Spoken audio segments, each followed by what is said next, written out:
ॿी असां ख़बर शेयर कंदासीं। थधि में वाधि खां पोइ सिंध जे मुख़्तलिफ़ शहरनि में गैस जी लोडशेडिंग थी वई आहे, जंहिं सबबि रहवासी सख़्तु परेशान आहिनि। अहम ख़बर ताईं पहुचायूं पिया। थधि में वाधि खां पोइ गैस जी लोडशेडिंग बरक़रार आहे। सिंध जे मुख़्तलिफ़ शहरनि में कराची, हैदराबाद, सखर, लाड़कानो, नवाबशाह, खैरपुर, सांगड़, दादू, डोकरी, बाडर समेत ॿियनि शहरनि में गैस जी लोडशेडिंग बरक़रार आहे, जंहिं करे अवाम सख़्तु परेशान आहे, जॾहिं त अवाम खे रद पचा करण में सख़्तु ॾुखियाई पेश अची रहियूं आहिनि। अहम ख़बर ताईं पहुचायूं पिया। थधि में वाधि खां पोइ सिंध जे मुख़्तलिफ़ शहरनि में गैस जी लोडशेडिंग बरक़रार आहे, जंहिं सबबि रहवासी सख़्तु परेशान आहिनि। कराची, हैदराबाद, सखर, लाड़कानो, नवाबशाह, खैरपुर, सांगड़, दादू, डोकरी, बाडर समेत ॿियनि शहरनि में गैस जी लोडशेडिंग सबबि रहवासी रद पचा करण में सख़्तु ॾुखियाई पेश अची रहियूं आहिनि। ख़बर ताईं पहुचायूं पिया। थधि में वाधि खां पोइ सिंध जे मुख़्तलिफ़ शहरनि में गैस जी लोडशेडिंग वधी वई आहे, जंहिं करे रहवासी सख़्तु परेशान आहिनि। कराची, हैदराबाद, सखर, लाड़कानो, नवाबशाह, खैरपुर, सांगड़, दादू, डोकरी, बाडर समेत ॿियनि शहरनि में गैस जी लोडशेडिंग बरक़रार आहे। गैस जी लोडशेडिंग सबबि अवाम खे रद पचा करण में सख़्तु ॾुखियाई पेश अची रहियूं आहिनि। ख़बर ताईं पहुचायूं पिया। थधि में वाधि खां पोइ सिंध जे मुख़्तलिफ़ शहरनि में गैस जी लोडशेडिंग बरक़रार आहे। गैस जी लोडशेडिंग सबबि रहवासी सख़्तु परेशान आहिनि।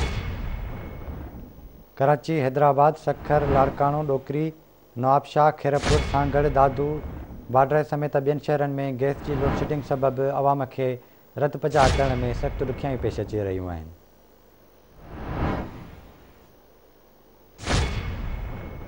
ख़बर ताईं पहुचायूं पिया। थधि में वाधि खां पोइ सिंध जे मुख़्तलिफ़ शहरनि में गैस जी लोडशेडिंग बरक़रार आहे।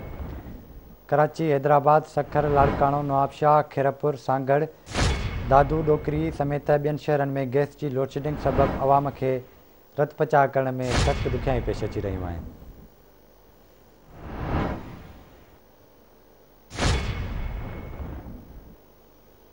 वधीक तफ़सील मालूम कंदासीं सखर जी सूरत हाल बाबति। सखर मां असां सां लाइन ते मौजूदु आहे आवाज़ न्यूज़ जो रिपोर्टर शाहिद चना।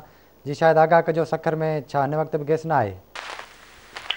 बिल्कुलु सखर ऐं सखर जा आसपास वारा इलाइक़नि में गैस जी जेका बंदिश आहे उहा सुबुह खां शुरू थिए थी। लोडशेडिंग इहो सिलसिलो जेको आहे जारी रहे थो। सखर जा जेके समाजी माण्हू आहिनि ऐं उन सां गॾु सिविल सोसाइटी जेका आहे उहा मुसलसल श्री सदर गैस कंपनी जे ख़िलाफ़ आवाज़ उथारींदी रही आहे, एहतजाज कंदी रही आहे, पर उन सां बि श्री सदर गैस कंपनी खे को असरु कोन पियो थिए। हिन वक़्तु बि सखर जे अंदरि जीअं सर्दी में इज़ाफ़ो थींदो पियो वञे त सुई गैस जी जेको गैस जी जेका आहे लोडशेडिंग आहे उहा जारी रहे थी। जीअं त जेके सरकारी मुलाज़िम आहिनि या जेके धंधे धाड़े वारा माण्हू आहिनि जेके सुबुह सां पंहिंजे रोज़गार सां निकिरनि था या नौकरियुनि ते निकिरनि था, उहे इंतिहाई सख़्तु परेशान हाल हुजनि था, छो त जॾहिं घर जे अंदरि नाश्तो तयारु न आहे थींदो ऐं उहो बिना नाश्ते जे मजबूर थी पंहिंजे सरकारी जॉब हुजे या प्राइवेट जॉब या उन सां गॾोगॾु धंधो धाड़ी ऐं कारोबारी माण्हू हुजे त उहो इंतिहाई सख़्तु परेशान रहे थो। इन हवाले सां मां तव्हांखे हिकु दफ़ो ॿीहर ॿुधायां त सिविल सोसाइटी मुसलसल एहतजाज करे रही आहे। हितां जा वापारी जेके आहिनि उन्हनि बि गुज़र चंद ॾींहं पहिरियां जेको आहे वॾो एहतजाज कयो हुयो ऐं हिन वक़्तु बि वक़्तनि ब वक़्तनि श्री सदर गैस कंपनी जे हवाले सां उन्हनि जे ख़िलाफ़ जेको आहे सिविल सोसाइटी हुजे, आम माण्हू हुजनि, शहरी हुजनि, उहे मुसलसल सराफ़ा एहतजाज बणियल आहिनि। जी ठीकु आहे शायदि, वॾी महिरबानी तफ़सीलनि खां आगाह करण लाइ।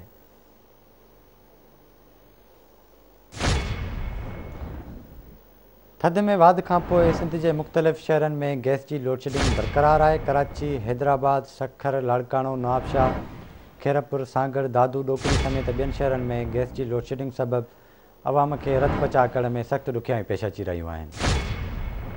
ख़बर ताईं पहुचायूं पिया। थधि में वाधि खां पोइ सिंध जे मुख़्तलिफ़ शहरनि में गैस जी लोडशेडिंग बरक़रार आहे। कराची, हैदराबाद, सखर, लाड़कानो ऐं ॿियनि शहरनि में गैस जी लोडशेडिंग सबबि रहवासी सख़्तु परेशान आहिनि, जॾहिं त इंतिज़ामिया अघूर निंड सुतल आहे।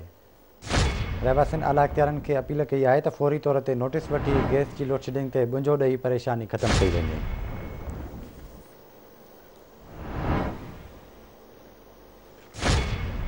ख़बर ताईं पहुचायूं पिया। थधि में वाधि खां पोइ सिंध जे मुख़्तलिफ़ शहरनि में गैस जी लोडशेडिंग बरक़रार आहे।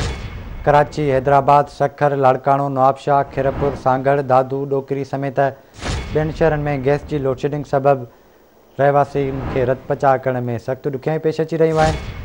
रहवासियुनि आला इख़्तियारनि खे अपील कई आहे त फौरी तौर ते नोटिस वठी गैस लोडशेडिंग ते बुंजो ॾेई परेशानी ख़तमु कई वञे।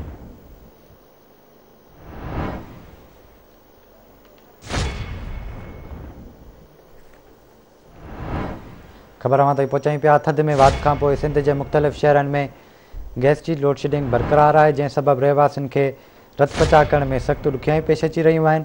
कराची, हैदराबाद, सखर, लाड़काणो, नवाबशाह, खैरपुर, सांगड़, दादू, ॾोकिरी, बाड्रे समेत ॿियनि शहरनि में गैस जी लोडशेडिंग बरक़रार आहे, जॾहिं त इंतिज़ामिया अघूर निंड सुतल आहे। रहवासियुनि आला इख़्तियारनि खे अपील कई आहे त फौरी तौर ते नोटिस वठी गैस लोडशेडिंग ते बुंजो ॾेई परेशानी ख़तमु कई वञे।